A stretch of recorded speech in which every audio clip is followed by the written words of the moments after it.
You are live. Okay, it is July 15th. This is the Planning and Zoning Commission of Poolesville, and the time is 7 o'clock, and we are going to get started. Looks like we have everyone with the exception of Martin in attendance. I know I have two citizen comments. Do you want to comment up front, or would you like to wait until we begin the discussion on the particular topic you're interested in? Well, yeah, I think so. Up front? All right. Jerry? Name, address, please. Oh, yeah. As it says on my driver's license, Jerome J. Klobakowski, 17300 Fletchall Road, Poolesville, Maryland.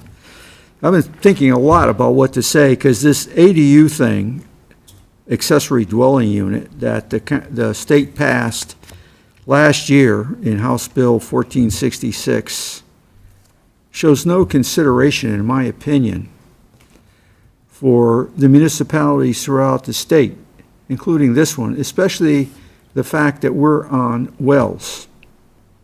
And every time we add somebody to a water and sewer tap to our water and sewer system, that means that's less that we're going to have as a buffer or can accommodate.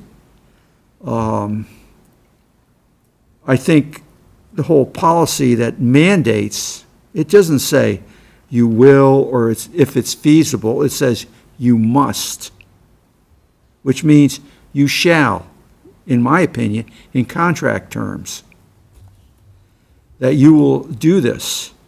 And you're going to plotch down something that could be as small as a 40-foot shipping container that's carried on these container ships across the ocean, and you got to provide them water and sewer.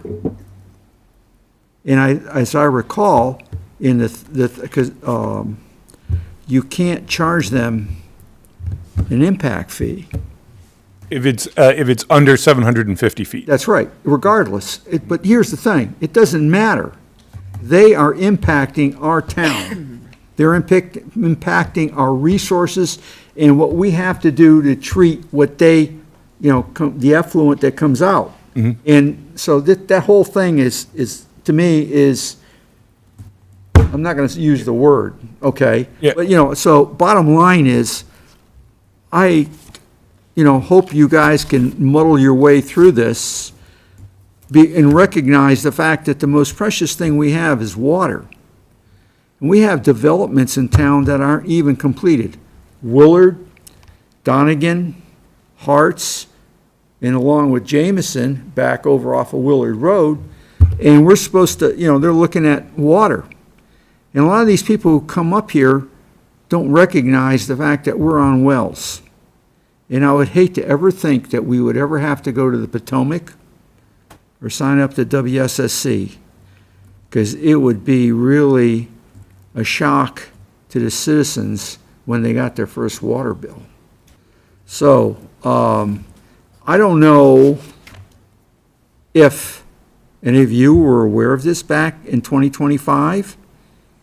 If the Poolesville commissioners, as in elected officials, were made aware of this and asked their opinion.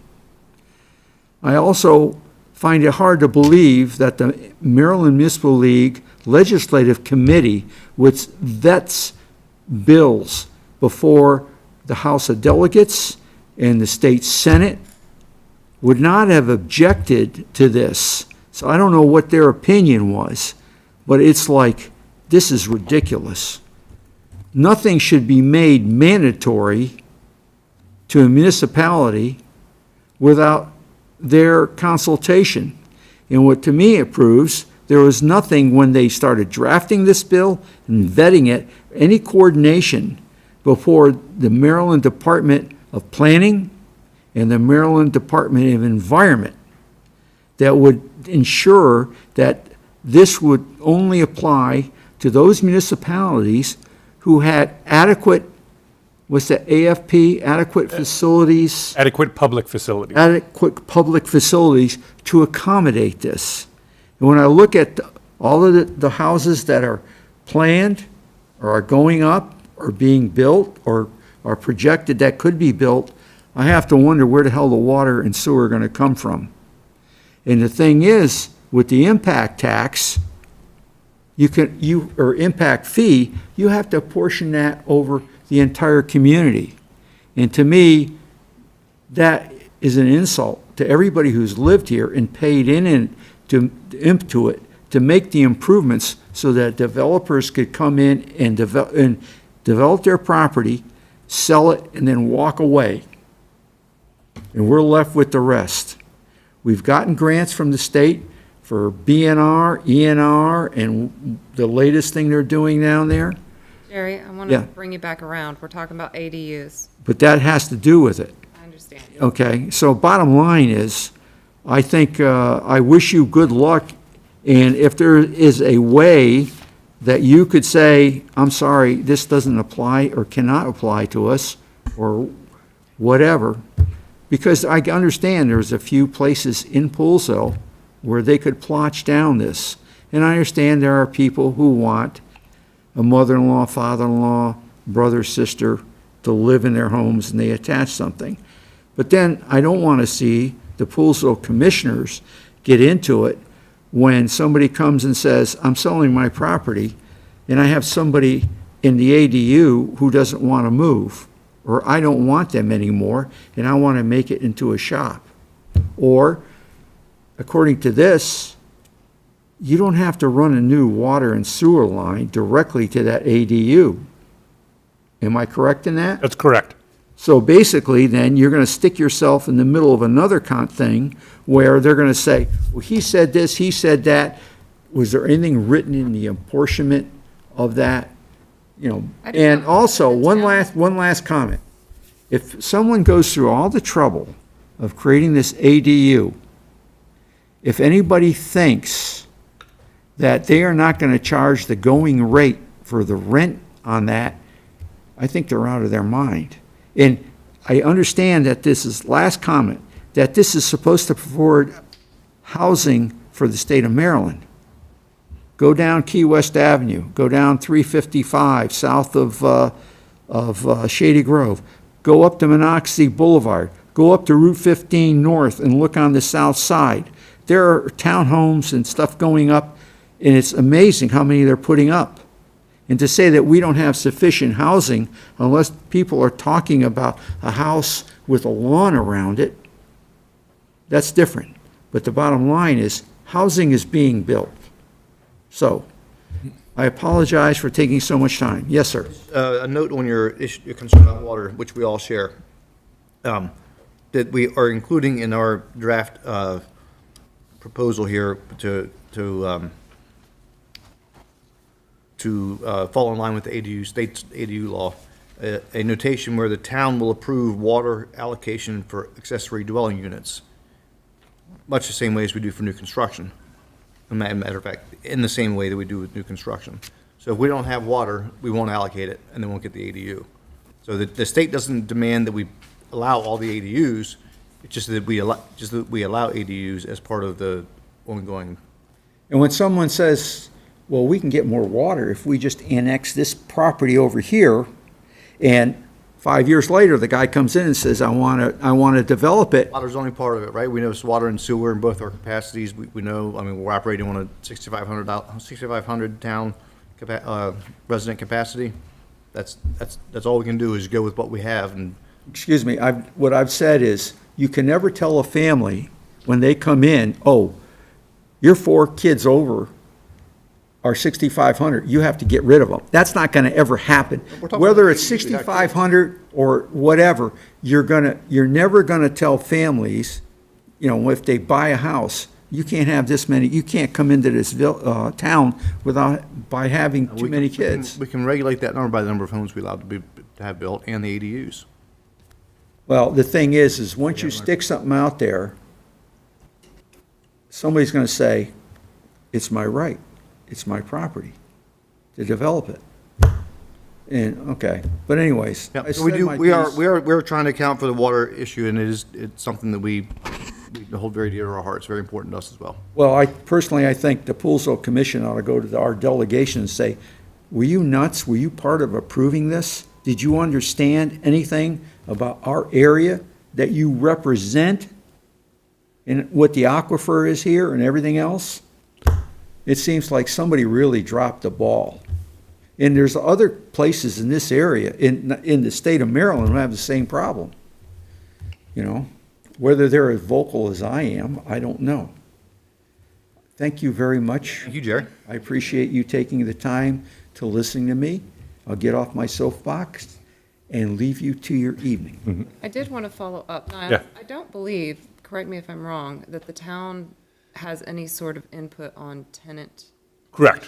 Yeah. So the idea that you're renting this out and that the town has any jurisdiction over that Right. is not. No, for all of that, that's covered by the county. That's So what I when- thought. So when this they're, is a county issue as far as that particular point. So Yeah. while I I don't understand what you're saying. while I don't Understand. disagree with you, that's an issue that you need to take up at a different level. Or we do.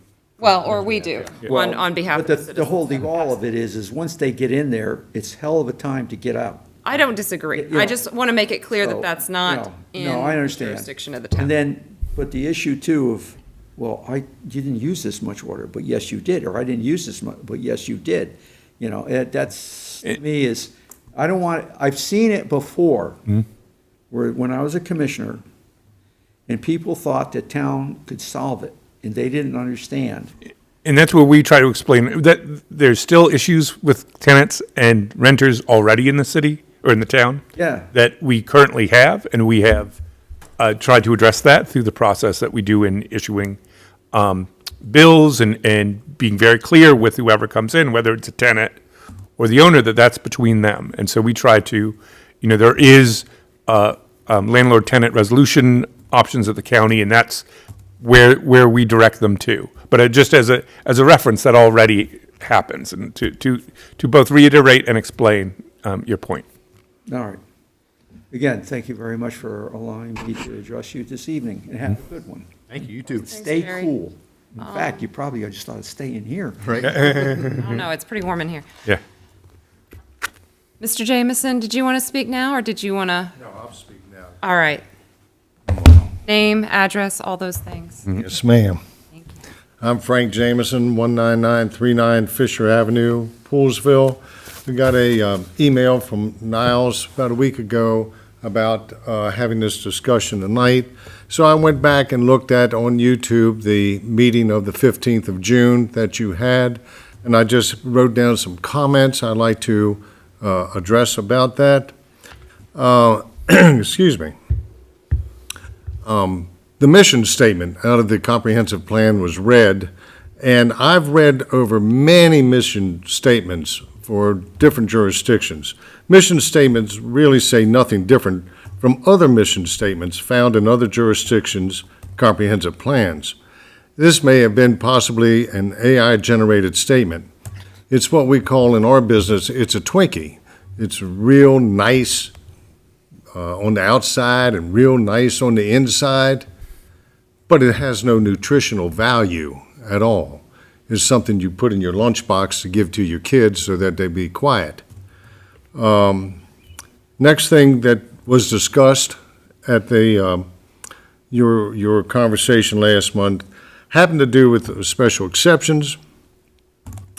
A special exception can be considered a down zoning in that it places additional roadblocks on the sale or use of a property along with additional cost and additional time necessary to obtain the approval. All of that will cost money and time with the potential of a denial and various restrictions that would make a use unfeasible. My recommendation is to get rid of the special exceptions. You talked about incentives to try to get some kind of development into downtown. I don't have any real incentives other than get rid of the impact fee that would be charged by the town for anybody to build something in that part of town.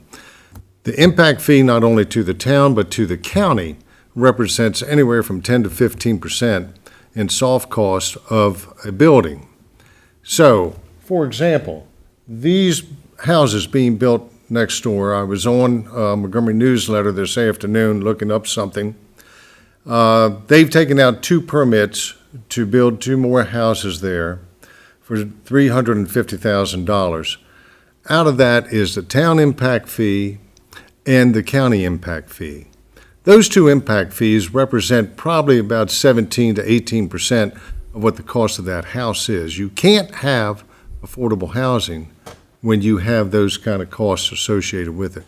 So I'm only associating that impact fee, that if you want to make something more affordable for somebody to build a use that you contemplate in that part of town, you could waive the town impact fee. It's not much, but it is something. It all adds up. The discussion of taking additional resident survey of what to do with the downtown area, in my opinion, has been done to exhaustion. We've done this before the comprehensive plan. I do recall that before the comprehensive plan was started, numerous surveys had been sent out to town residents for their opinion regarding various issues. The best survey that has been taken in real time by real citizens that are to be impacted by the proposed CAD zone was the one the commissioners held on the 20th of April of this year. May I suggest that you might revisit that and listen to what the majority of those participants said? That is a real survey in real time in this room. The reason, in my opinion, that so much pushback has occurred to the CAD is that you have never proven a need, nor has anyone sold the benefits of any comprehensive change in zoning of downtown, especially to those directly affected by such change in zoning. No offense, but you haven't sold it. You haven't proven that there's a need, and you haven't sold it. If you're not telling people and proving what the benefits are, you're not going to get it over the top without people being upset with you. Now, I'm in sales. That's all I've done for the last 50 years.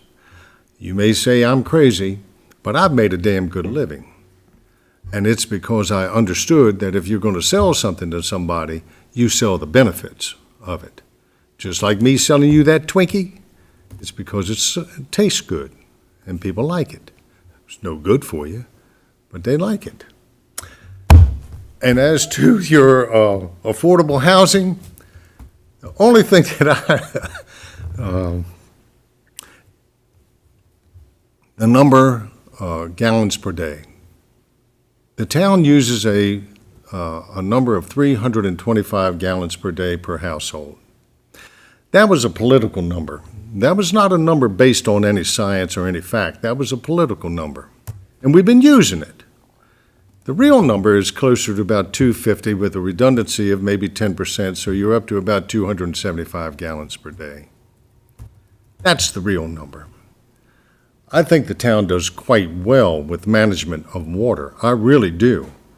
You ask for a voluntary restriction. I hope it's working out, but I know the ones that you've done before have been extremely successful.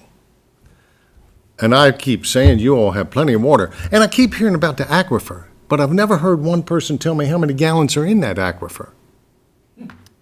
I've never heard anybody say, there's X millions of gallons in the aquifer. So we don't know.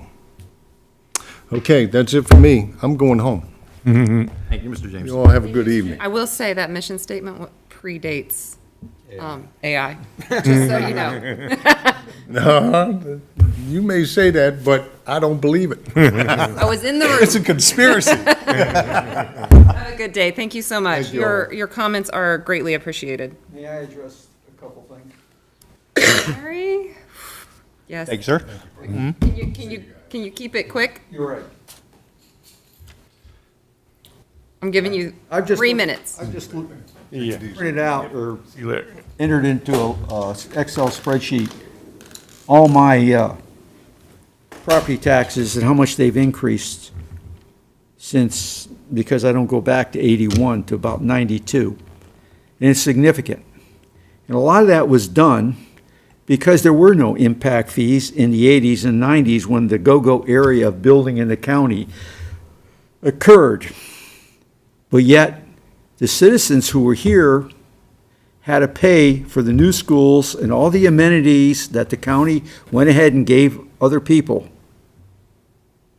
And so I appreciate what he says, but what I've found is basically is people who, when you take something off, it only lasts for a little while, because then people think, well, they reduced the price, they took the $10,000 impact fee off, we can increase the price of a home by $10,000. So I believe that impact fees are necessary. And everybody who are building in this town, it impacts all the other citizens who were here before us, before them. And they should be paid for so we can have a functioning water system to meet the demand in a sewer system. And then the other thing was, how many gallons are in the aquifer? No one knows. The bottom line is, you go out west, and there's a drought out there, and the aquifer out there is going down. And that aquifer, and the one is different from the one here. We're in a sort of a rock aquifer. The out there, it's maybe different. Bottom line is, you don't know. But what happens if you ever ran out? And because we use 325 versus 275, that's cushion. That's something, if something really happens, like a conflagration in town, like's happened a long time ago, when all of a sudden the water tank or tanks may be drained to a significant level, and then you're going to say, what do I do?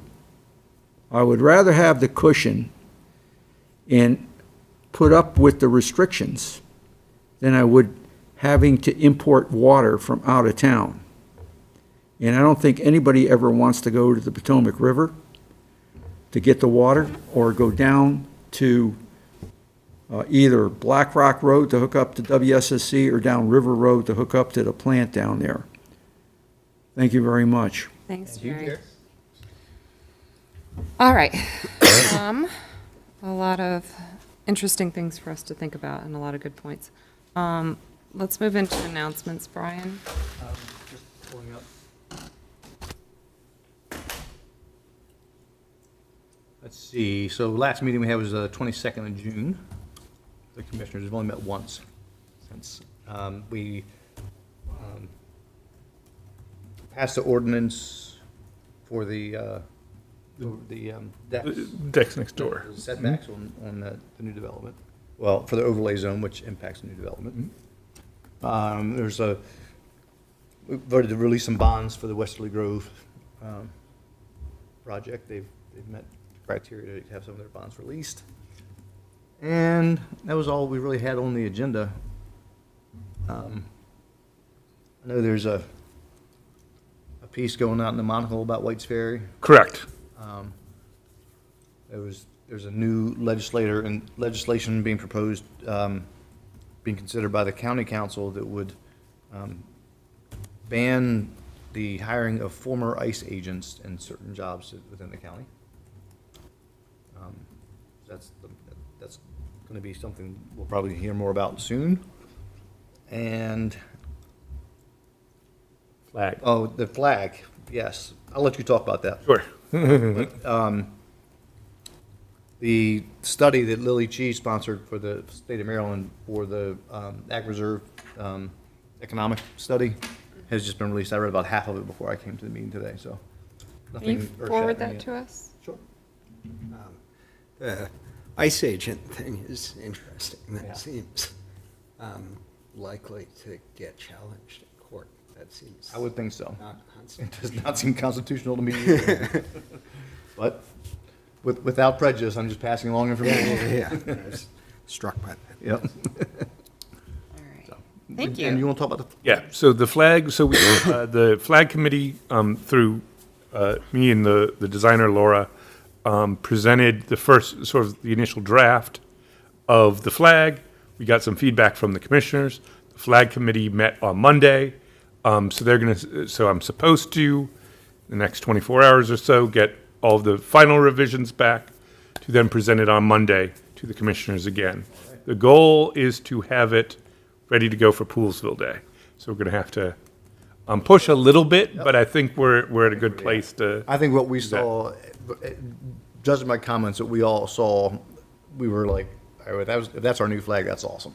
Yeah. But if we can change this, Tiny details. Flags are hard. Yep. That's exciting. So The we new did a flag good- is exciting. We had a good discussion about, on Monday with the flag committee about those tweaks and how we want to kind of position it. So, so that'll be good. really the crux of this flag discussion was centered around how so we expressed that we really didn't want the town hall to be our flag. I mean, it's a cool building, we get it, but we didn't want it to be our flag. And they kind of pushed back and were like, well, too bad, it's really important, it's a real, something people recognize as the town of Poolesville, and we want to have it. So we were basically kind of like, okay, I get it, but can we make it more symbolic and less of a technical representation of the town hall? So maybe shapes, but no doors and windows type of thing. Interesting. So we'll see what comes back. Yeah. That just comes from the principles of flag design that we were reading about before we started this thing, so. I think we're gonna see something really cool. I think we'll like it. Good. Think- Yep. And then there'd be a couple other, we went to MML, that's the other thing to mention. That's right. In between the last meeting and this, I had a good conversation, which we'll talk about in a couple of specific cases around, with MML staff about some of the state legislation and some of the stuff that will be coming forward, that we will have to address, next, in the coming months.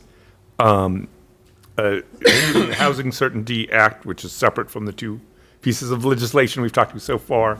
We'll go through exactly what that means.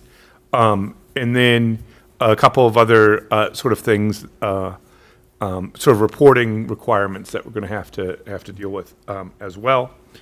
But we'll get to that when we will. And then there's a couple of things. One thing that I wanted to highlight specifically is we had a discussion about what impact fees mean in state law versus what connection fees, which is what we don't charge impact fees as stated as impact fees. We charge connection fees. And there are implications to that we'll talk a little bit about with the ADU law, but also for the Housing Certainty Act when we get to that part and discuss the impact of that. Other than that, I think we're good to go on announcements. Awesome. Thank you. All right, on to the approval of the June 10th meeting minutes. Did everyone get a chance to have a look at those? Any changes, comments, questions, concerns?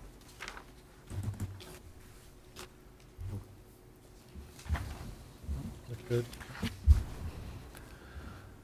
Because I already said that, I haven't read them yet, I don't think I should. I do need a motion in a second. I'll make a motion to approve the June 10th meeting minutes. All right, Second. all in favor? Aye. Aye. Okay. And on to old business. Just to note, we have no new business, so. Exciting. You could say that.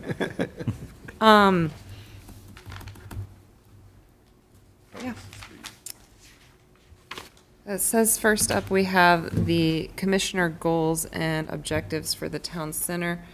Is there any reason we can't do the ADU first? I would prefer to Sure. get the more straightforward of the two items out of the way before we Yeah. plow into the discussion of the other. So just, we're going to swap this out, and we'll do actually 5.2 first with the follow-up discussion on the state's ADU law and a potential town ordinance. So I did the order that I did in case there were people who wanted to discuss it. So just as a general note, when we do the agenda, try to prioritize things that people might want to attend for first. Yes, no, and good thinking, but since it's just us, I think it makes more sense to Yeah. put this Give me one first. 2 seconds. I just got to grab one thing.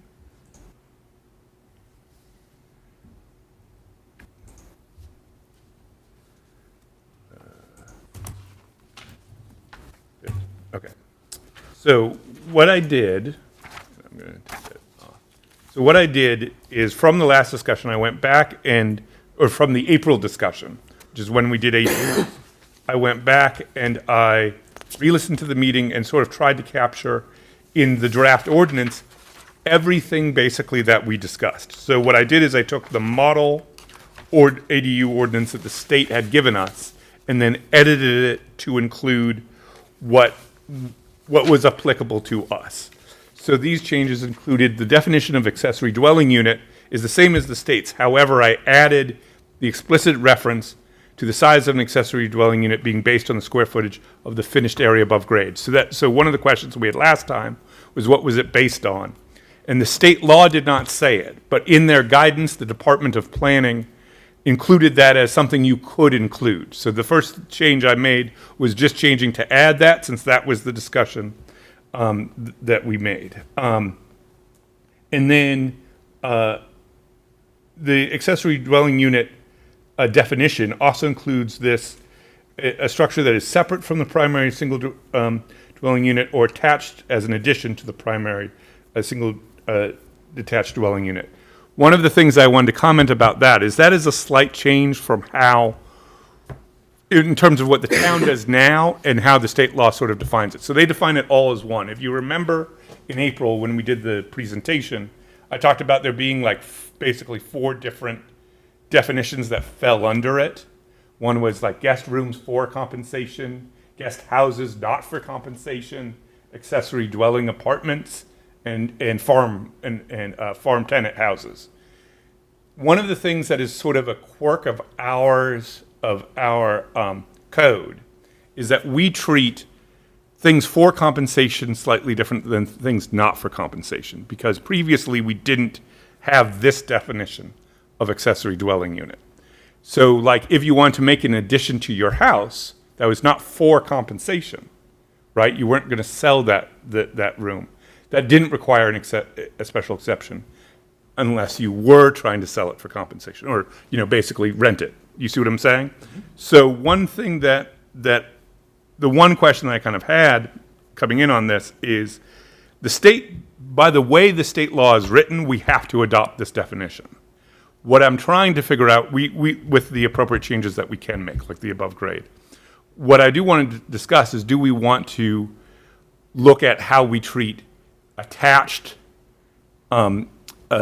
basically doing an addition, which requires all these things. You have to have a second kitchen to be an accessory dwelling unit. Do we want to keep that distinction for when it's, basically if you're doing a general addition, we don't, it's permitted. As long as you meet the other requirements, it's permitted. So I think that distinction remains. It's just one of those things that I wanted to be clear, because the way we did it was kind of in a roundabout way, where we had some things for compensation and some things not, which is not something that the state law makes a distinction about. So that was one area where I thought there was a little bit fuzziness. Does that mean we can't? No, it doesn't mean that we can't. It just means that we might want to think about a definition for addition, like what we are talking about, like saying, for the purposes of the code, addition means adding rooms that do not include facilities for cooking, for example, which is how the code. And that would be, we're thinking that would be considered an addition, not an ADU? Correct, exactly. Is there a threshold of adding 5 bedrooms and 6 bathrooms with no cooking? Does that mean that it's Right. not an ADU? Because that's Correct. an ADU to me. Yep. Because that's what you now, basically the county's definition that predated the state law was the specific inclusion of it had to have all these elements. So room for cooking, cleaning, or cooking, preparing of food, and like bath, disposing of waste, that kind of thing. That created an ADU. Just adding an addition to your house, you can do that as long as it meets all the other standards. Like, it meets the lot coverage, it meets the, so you could add 5 bedrooms, but if you're not adding a kitchen, it's not an ADU, that kind of thing. So if we introduce this, I'm sorry for dominating this. but No. Questions.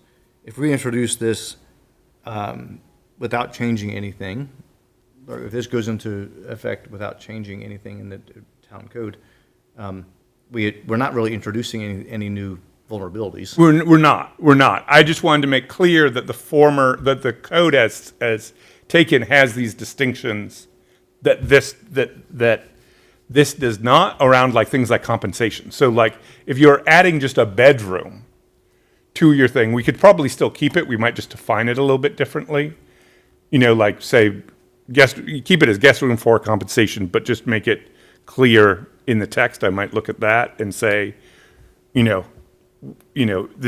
is for a bedroom without a cooking facility. Otherwise, see accessory dwelling unit. Something like that. That would be the way that I would recommend it, and we can add that as a simple way of doing it. That makes sense to me. I think it's very weird and interesting that we have initial intent as a guideline as opposed to general use. Like, my neighbor and I could put on the exact same addition with me for the intent to have it as guest room and them to have it as an intent as a rental, and that completely changes the definition. It's the exact same physical structure.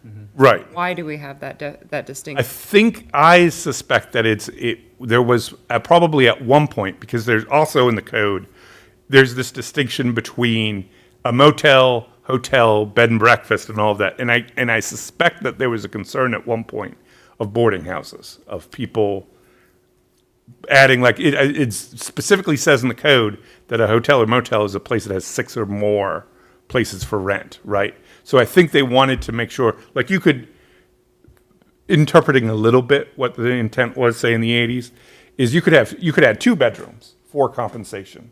And that's not a motel, but that is, potentially a bed and breakfast, or that is a in the era pre-Airbnb. I think that might have been the intent, but it's not clear to me because it's the way the code wrote it, I think.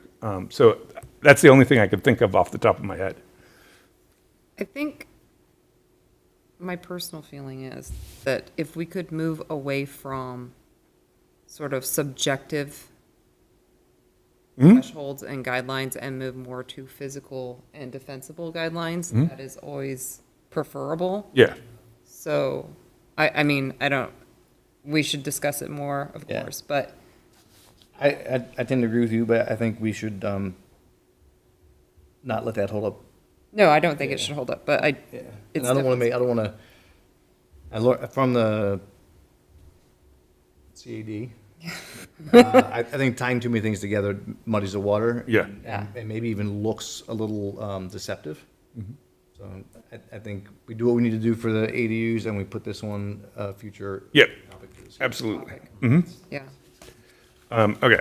And then so that's the main thing on the definitions.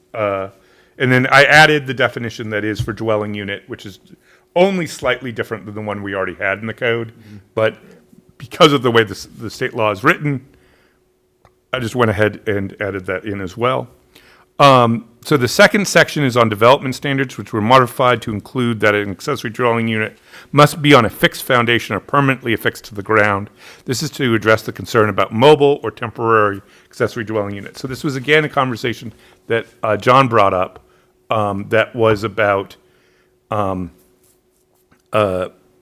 you sort of regulating the permanency of this, like having a trailer or sort of a mobile home versus having something that fits in on a lot, and therefore is governed by the rules around setbacks and lot coverage and things like this.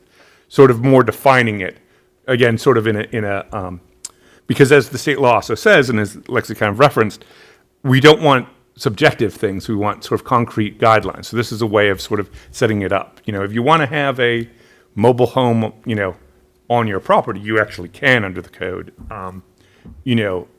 Since you can move it around and such, it's not a permanent fixture. So I just added that from our discussion. And then, so the state law, another thing, and this is not so much a change, but I just wanted to make it clear. The state law does not provide for specific changes for height or lot coverage requirements, so staff included that the standards for accessory dwelling units will be the same as for other accessory structures. So I specifically just sort of referenced that just so that it will be clear, that it's the same standards, basically. So it's, we have to make it the 3-foot and the 5-foot setbacks, that's required by state law, but then also that the lot coverage and the height will stay the same as sheds or other things like that.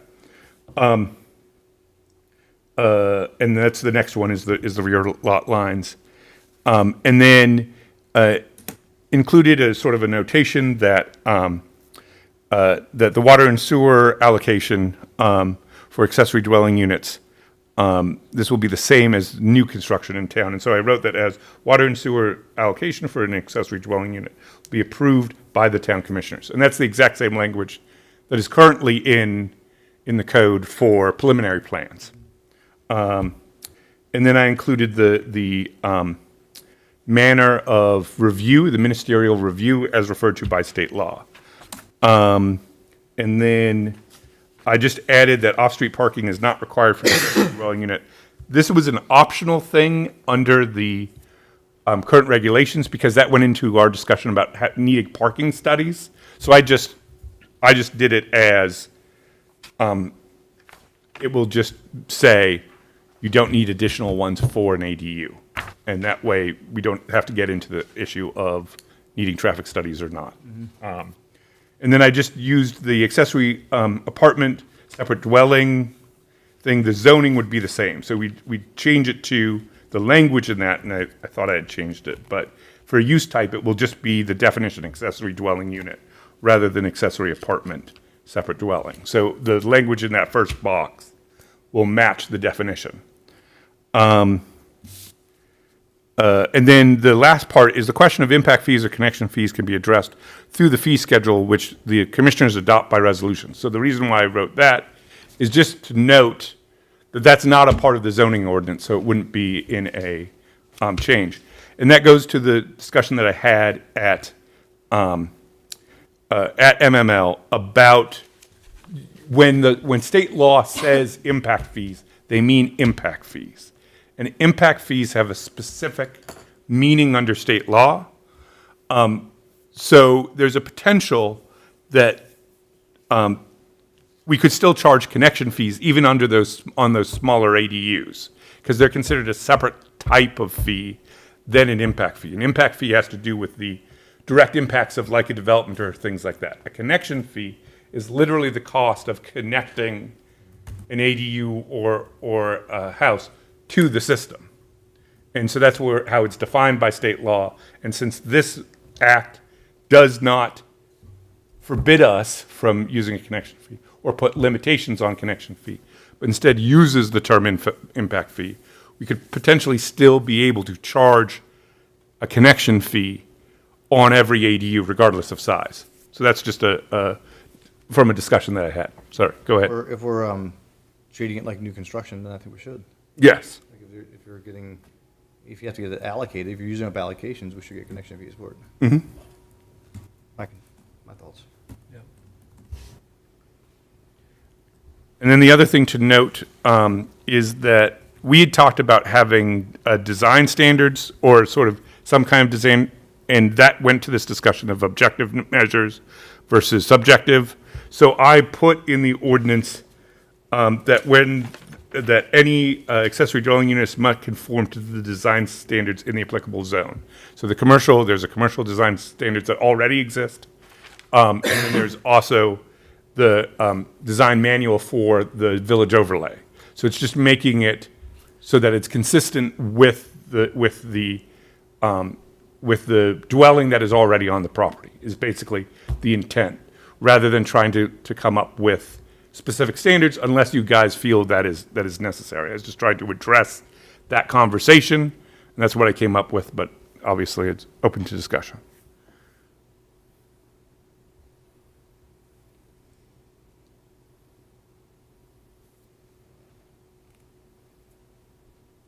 Are there aren't design standards for the whole town? Correct. So there aren't design standards for a single-family development zones other than the village overlay. There's specific, not design guidelines, there's specific restrictions for townhouses, like how many can be in the same block and things like that are in the code. But there aren't design standards per se. And then the only places that there is even going back to the 2011 master plan. There were design guidelines originally for the commercial zone and the old central business district. And those are, as outlined in the code, it expressly says in the commercial zone section, there are design guidelines pursuant to the master plan and now the comprehensive plan. Then and then the village overlay, part of the whole structure of that was to include the design manual. So I figured that was the way to address that, so. Makes sense to me.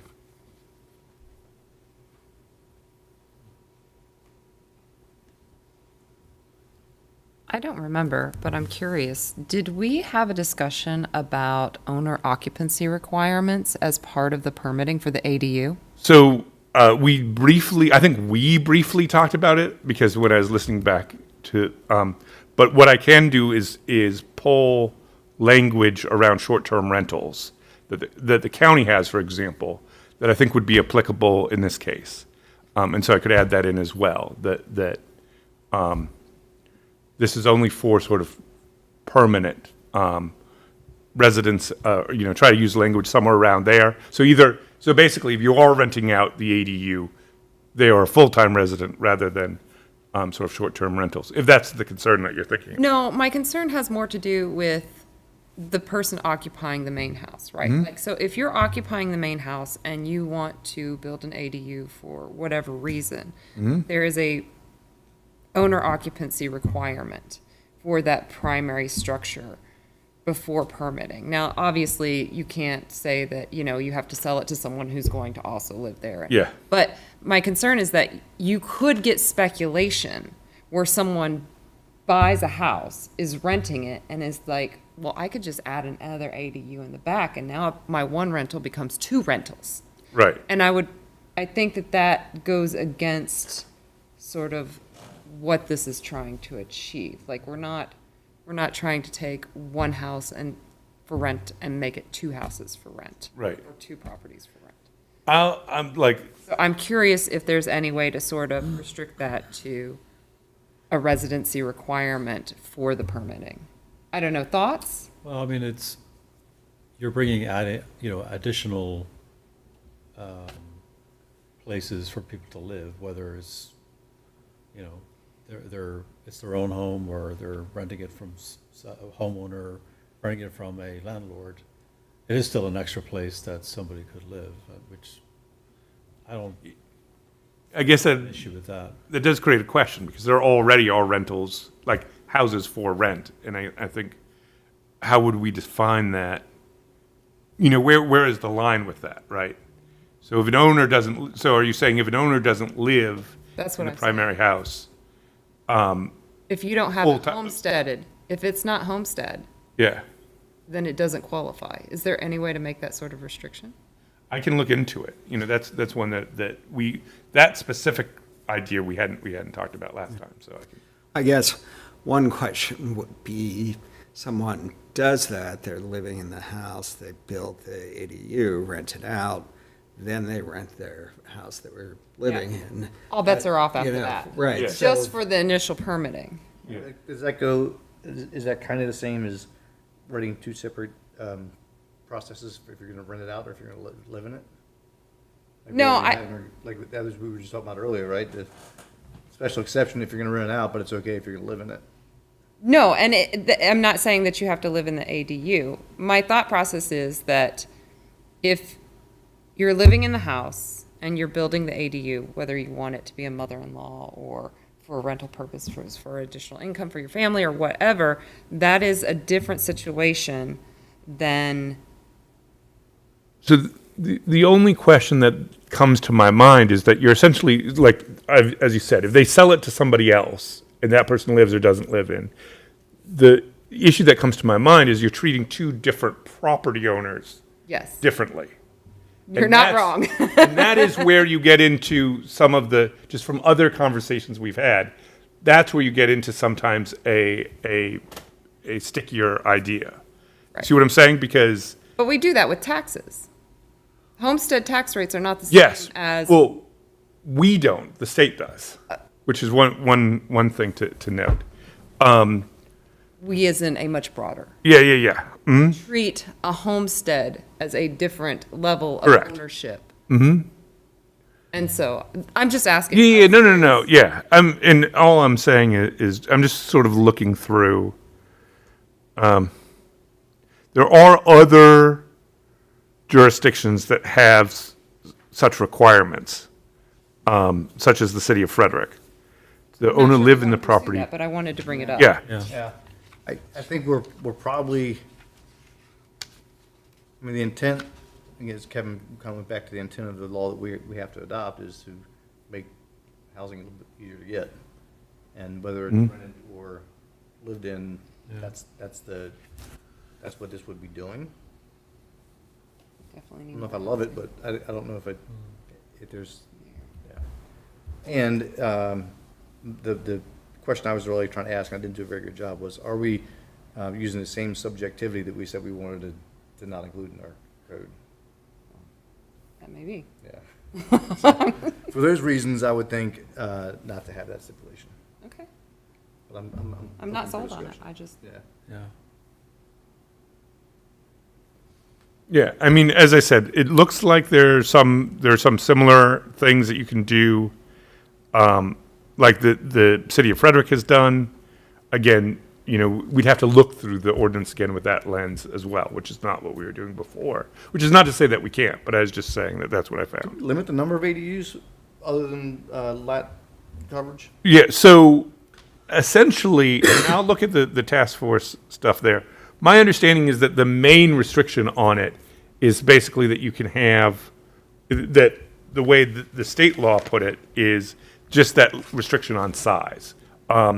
But I suspect that because they say we, you know, using other, you know, like how we treat sheds, for example.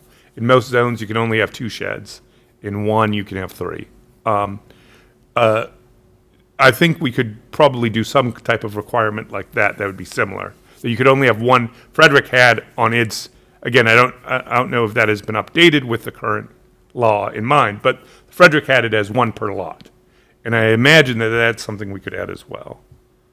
I think that would address my concern that Lexi brought up. Yes. Is if you're renting and you're gonna add another rental property when you're rental property. if Yep. you only do one, then yeah. maybe that's Oh, okay. yeah. There we go. When are we required to pass this? By October 1st of 2026. October, so July, so we'll see it again, August, and we can, September. and then we'll, Yeah. Well, it's gotta get to the the commissioners commissioners by in September. August. Oh. In August, because they have to do a public hearing. Public hearing. So I mean, if you guys are comfortable, you will meet again before the next commissioners meeting. Because they're not meeting again until the second meeting in August. We're meeting Monday? Yeah, we're meeting Monday. We're meeting Monday. I'm saying the August meeting will be, yes. We'll meet for the next. Yeah. But, you know, if you guys, let me just look at this here.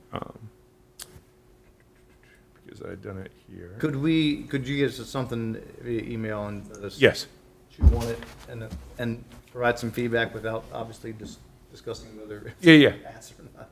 Yeah, you can, but what I can do, I want to look up something while we're, It does say it's a secondary dwelling unit definition, yeah. second being 2, Yeah. right? But, yeah. I don't think that's necessarily what that means though, You can right? have 2 secondaries, I think. You can Is have it two multiple secondaries? secondaries. I want to see if in the state tertiaries. law, it talks about that. So give me a second here. Perhaps you might be able to. Clear it up. No greater than 70% of the size of subordinate in use to the primary dwelling unit. On the same lot, parcel or tract as a primary single dwelling unit. A secondary unit that. And this is, I'm going to ask Kevin, you know, just for final confirmation. Separate from but almost everywhere in it uses the term singularly. So like the ADU is a singular noun in the act. Dwelling unit means a single unit to provide blah, blah, blah, blah, blah. That's not going to say.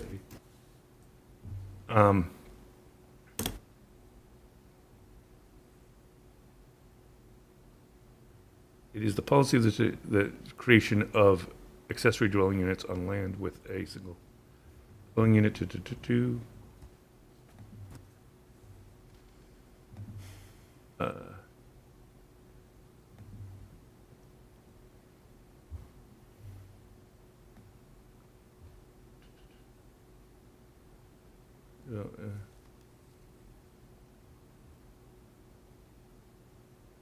Yeah, what I'll do is I'll check, but I'm pretty sure we could limit it to one per, because just everywhere it states as if you have a secondary, unit. So I imagine we could just flat out say one, and then go from there. If that is the will of the body, that'd be an easy change.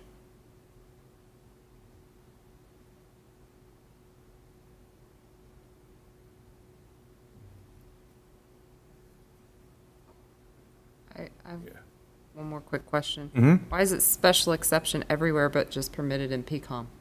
That has been the tradition. So previously, so again, in the old, I basically took what was the accessory apartment one and put it as a special exception everywhere, with the exception of pecan. There is a difference in the code on the farm. The farm house has it where it's allowed in. I believe it's allowed by right for sure in PRD, and I think in PTR 2 it is permitted as well. But that's for the farmhouse, and I think the mobile tenant house, farm tenant house, and that I think we can address by just having it its own definition, maintaining the definition that it is. So when under our traditional way of zoning accessory dwellings, it's through this format, special exception everywhere except for in the commercial zone. That has been, so that's what it is for accessory dwelling units, guest house, and guest room for compensation. So I just used the same structure.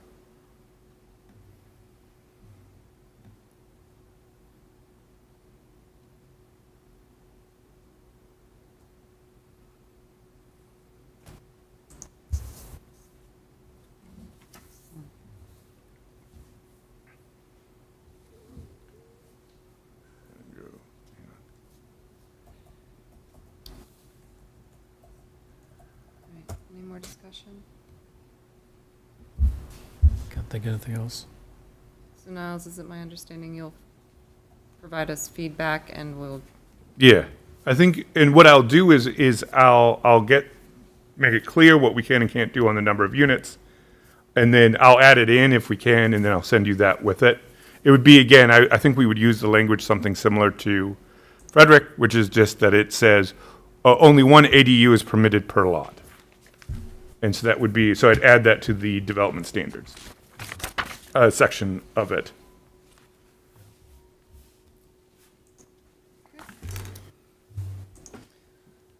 all right.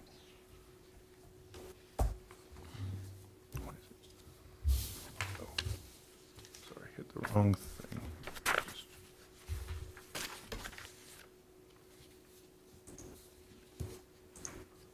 And shall we move on? Sure.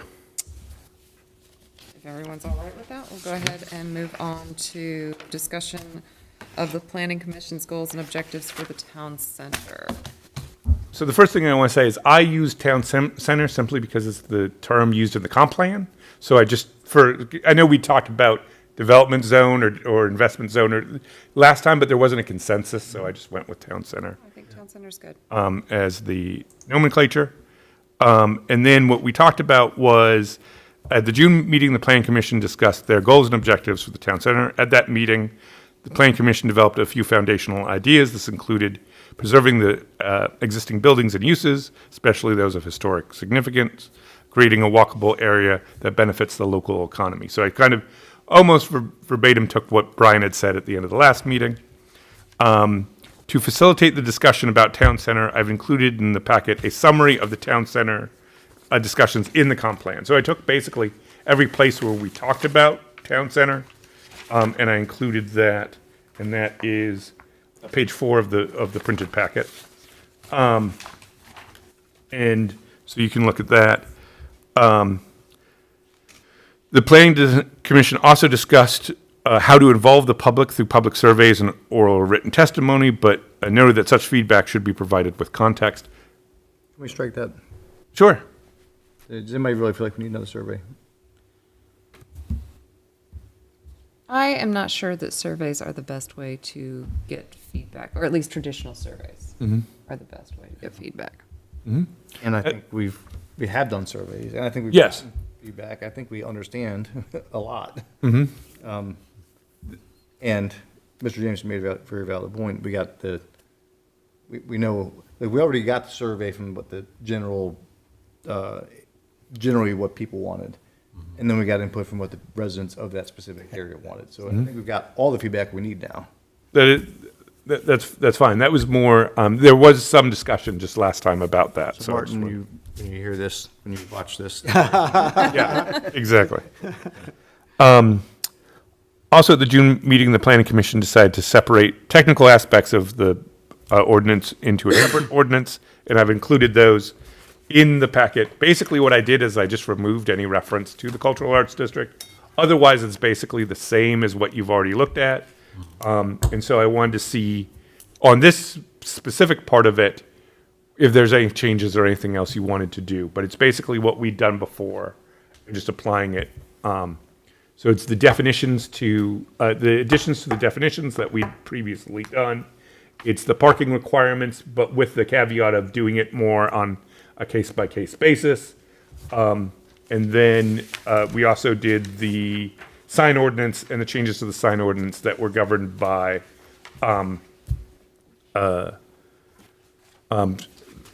current case law and things like that. So we took out deadlines and things like that, and political signs, and just rephrased it all as temporary signs. I think I have to remove one other reference, but I tried to do that throughout it.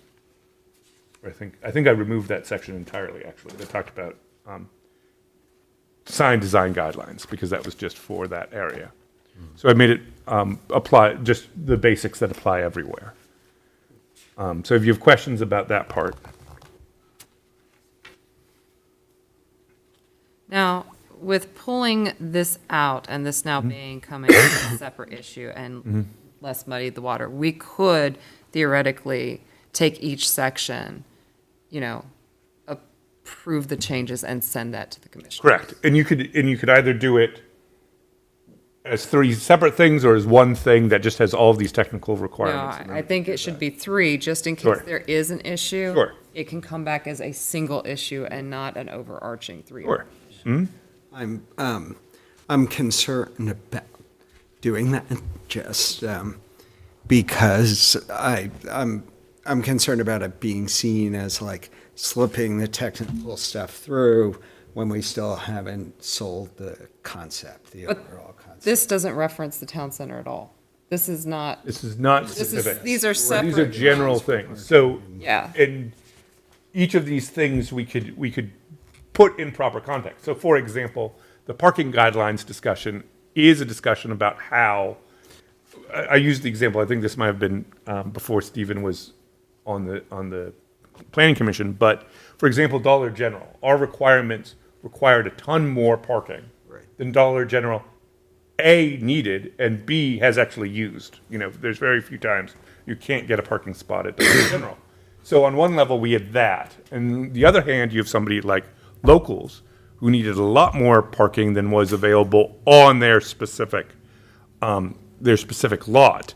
And so part of this whole approach affects things both in and out of what was the CAD and what isn't. And so it's an approach to try to give flexibility while still allowing the Planning Commission to have some oversight over parking, so that it's not just, it creates guidelines, but also creates some oversight on the back.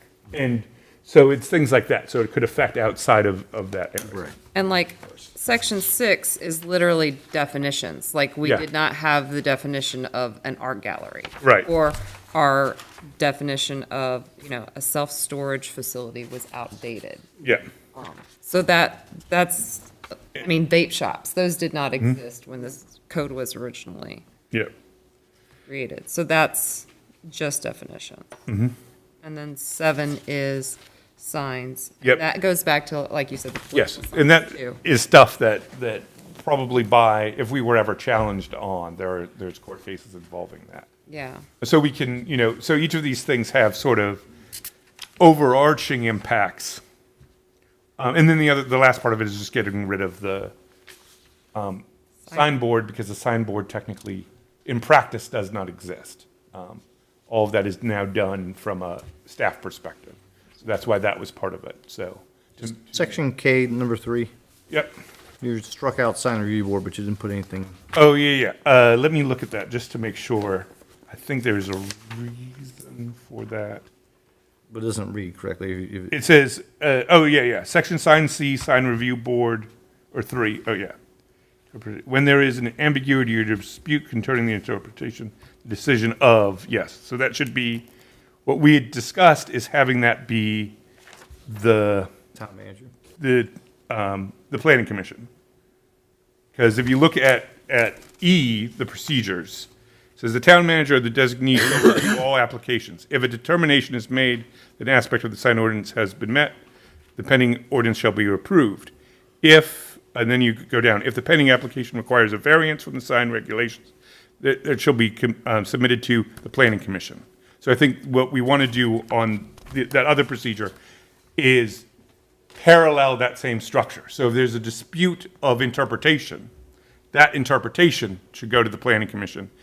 In essence, a dispute of interpretation is a variance for all intents and purposes, because it is the similar idea. They want to do something that they think complies with the code, and we as staff disagree, then the arbiter should be the planning commission, just like a variance, in that same way. That would be my recommendation, so I will make that change. So I like the idea of breaking it out. I understand Stephen's concern, even if there is no reference to the town center. This was taken out of the CAD proposal and is being put through piece by piece.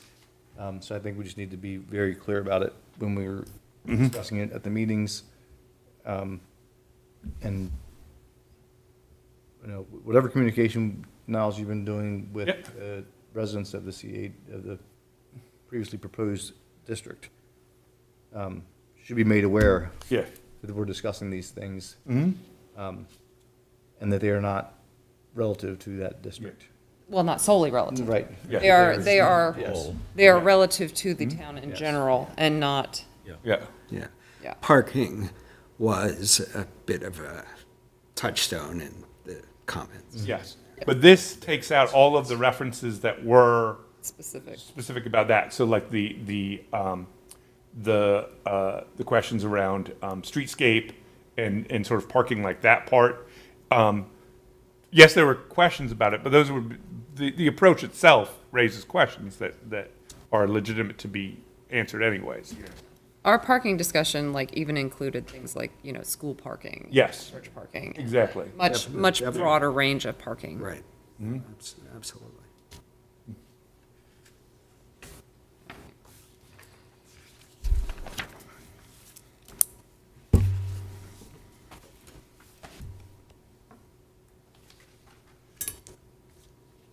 So then, if we want to send each section, we will need a motion, a second, and a vote per section. I think we should, just next meeting, discuss one. Okay, you don't want to, I want to give notification to. Sure. okay? Yeah, That's fine. and I don't feel like there's a rush. No, there is not a rush on any of these. I agree. So I think we That's should fine. take one by one each meeting, so that if somebody has a particular topic that they can see it in advance. Just a, Do we want to prioritize though, then, since like the sign is one that could actually catch us and make that one first? yeah, so Yeah. we'll make that the August meeting. August Sure. meeting for sign. Now, this is gonna make the commissioners have several public hearings. Right, but what we can do. Can't they do one public hearing for So- all of the ordinances? Well, what you would do, because this is what we used to do in Rockville, because we would do similar things all the time, where we'd have multiple ordinances on the same night. So because each ordinance is its own distinct thing, you have to have a public hearing on each one, because the people commenting on the ordinance could be different. Like, someone might have comments on all three parts, Right. but if there's something specific they want to talk about, they are allowed to at a public hearing. So what we would do is just have 3 public hearings in the same night, if that's how we work out, and do it that way. Or, because we're doing this step by step, we could do, if everything is fine with the signs in August, then at the August meeting,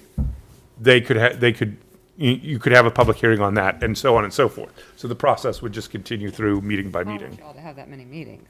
I mean, No. extra meetings. Yeah. It's not an extra meeting, it's just No. it's part of the It's agenda. just part of the agenda. It becomes, as we talked about before, it becomes the top item, so that people who want to speak can come first thing. Okay, yeah. So definitely then August for signs, and I don't care which ones come after that. Parking September. Before Poolesville Day, people have big feelings about. Parking October. You said you didn't. Let's do parking in October. You said you didn't care. As soon as I suggest something, you're like, really? You're gonna do that? I know, I'm sorry, my bad. I changed my mind. Definitions. So then you can do Definitions. definitions in September. October. So November for parking requirements, That'll be October. or October, sorry. You said October for that. I was Yeah. tracking one already, sorry. No, I think that's a good idea, actually, to break September these up for and definitions. give them notice and give some time for like And- digestion and feedback. Can the commissioners sit on it? Can we table it? Because I could suggest that at the commissioners' meetings, that can we just table this until we get all 3 of them and Sure, I mean, have a you, public hearing the- in November? the other thing just to note, which doesn't really matter, is each of them then would also need to be advertised individually. So it doesn't really matter, because we send them out, they go in the Frederick News Post, we post them online. It'd just be that there'd be 3 of them, so everybody would get the notice of 3 at the same time, basically.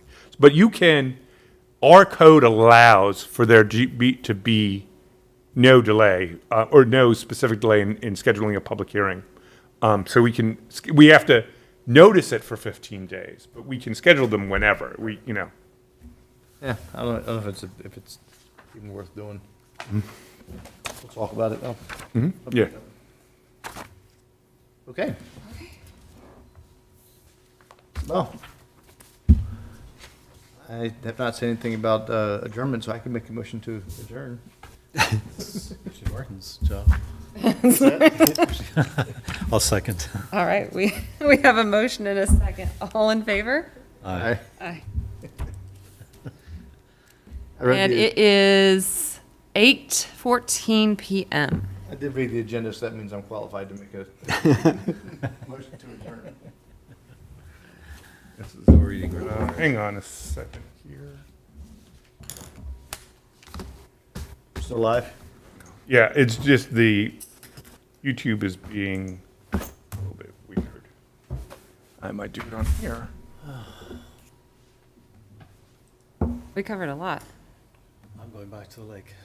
Came down Here, today. Just for this? just for this? I had the water plants too, so. Oh, yeah. What lake? Deep Creek. Nice. It's a bit of a drive. Yeah. I passed through there this weekend on my way to Charleston, West Virginia. That's pretty much Kentucky, by the way. Yeah. It's a long way, 5.5 hours from here. But beautiful drive. Yeah, lovely drive. It gets cooler as you go north, west. I did, I went to a wedding. Oh, okay. Yeah, they have horse racing there too. It's Charlestown. Charleston, Charlestown's very close. Charleston, Charlestown's oh. 45 minutes. the capital. Charleston is the capital. Yes. It I've is. never been there. Okay. That is a, are we off?